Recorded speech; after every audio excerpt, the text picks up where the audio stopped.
Hello everyone. This is your extra question. Okay. C of your chapter determinants. Uh, if A is equals to A is any determinant, any matrix. Okay. Then we have first of all we have to find out the A inverse. Okay. And then using that A inverse, solve the system of linear equation. This linear equation is given to us. These three equations are given to us. Okay. So your A is here. I'm writing solution. What you have to do, you have to find out the A inverse. Fine. So your A is matrices I'm writing here. First of all, I'm finding the A determinants. Your A determinant will come equals to -11, which is not equals to 0. Hence, it is a consistent system and it has a unique solution. Fine. So after that, you have to find out adjoint A. Adjoint A, I'm not showing the working of adjoint A. Adjoint A, you can find out. Okay, if you don't know how to find the adjoint A, watch previous videos. Okay. After finding the adjoint A, we have to find out A inverse. So A inverse is equals to 1 upon A determinant into adjoint A. A determinant is 11. So 1 upon 11. Adjoint A is this. So adjoint A we are multiply this. Fine. So this is your A inverse. Got it? After that,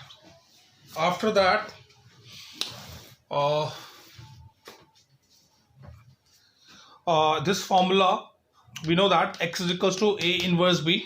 Okay, your x is variables because it's a 3 variable equation, so we will take 3 variables x, y, z are using in this equations.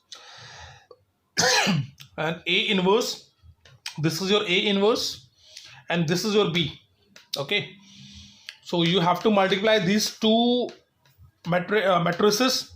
After multiplication you will get this, and 1 by 11 will come outside. Then you have to insert 11 into this matrix and you will get 4, -3 and 1. On comparing, you will get the value of the variable x, y and z. Okay.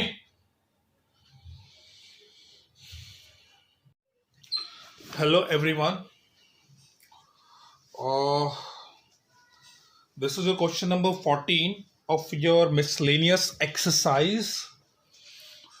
So using properties of the determinants, prove that this determinant is equals to 1. This is which we have to prove. So first of all, I'm taking left hand side. Okay, so I'm writing this determinant. Okay, I'm assuming that that's delta is equal to this. That is a sign of determinant. So I'm applying two operation here. Okay, R2 goes to R2 minus twice of R1 and R3 goes to R3 minus thrice of R1. So after applying this operation, you will get this determinant. Okay, you will multiply this by 2 and so will subtract from this. You will get 0, and you can simply addition subtraction you have to do, and you can do this.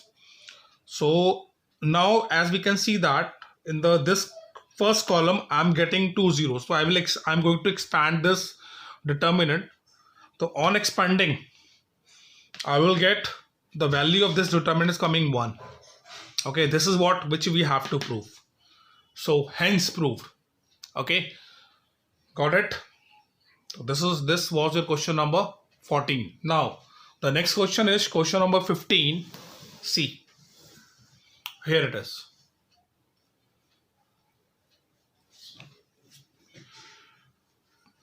Okay, so here in this question, using the property of the determinants, prove that is equals to 0. This determinant equals to 0. Okay, this is we have to prove. So I'm taking this determinant here. Okay, writing this determinant, and I'm applying this operation. C1 goes to C1 into sine delta, and C2 goes to C2 into cos delta. I'm multiplying the column 1 by sine delta and column 2 by cos delta. If I'm multiplying this, so I will divide this, and I have multiplied the second column by cos delta, so I will divide this by cos delta. Okay, after multiplication, multiply this first column with sine delta, you will get this, and after multiplying the column C2 with cos delta, you will get this. And here I am just applying a formula. of cos A plus B. So when you'll apply the formula, you will get this. And all, okay. Now, after I can see that, now I am applying this operation. C3 goes to C3 plus C1 minus C2. When you will apply in column C3, column C3 will be 0. C1 and C2 will remain the same. Okay. So when one row or one column of any determinant is 0, then the value of the whole determinant will be 0. And hence, this is how we can simplify it. Okay. Bye bye. Take care, bacho. Hello everyone. This is a question number 17 of your NCERT miscellaneous exercise, okay, of chapter determinants. So question is, if ABC are in AP, then this determinant has the following options, following answers, okay. So first of all, what you have to do, I'm just copying this question here, okay, and I'm applying a first operation, that is I'm multiplying the row R2 by 2 and dividing it by 2.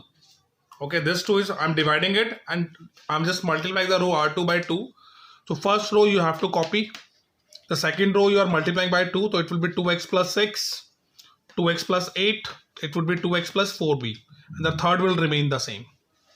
And after this operation, I'm applying this operation. Row R2 goes to R2 minus R1 plus R3. R1 plus R3 within bracket. So when you will apply this operation in row R2, so you will get these elements. Okay, first and third will remain the same. Got it? After this step, here A, B, C, D are in.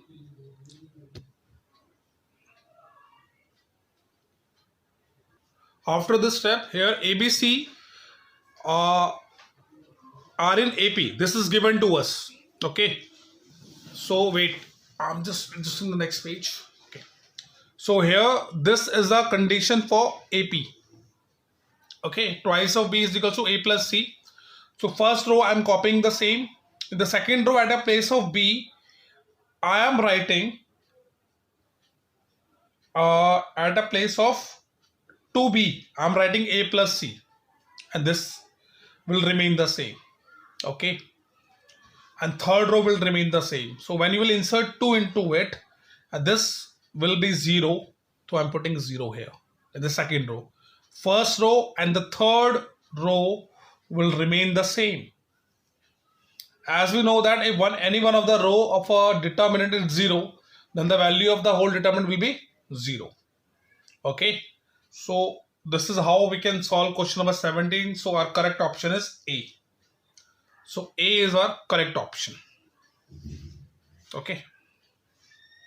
Okay.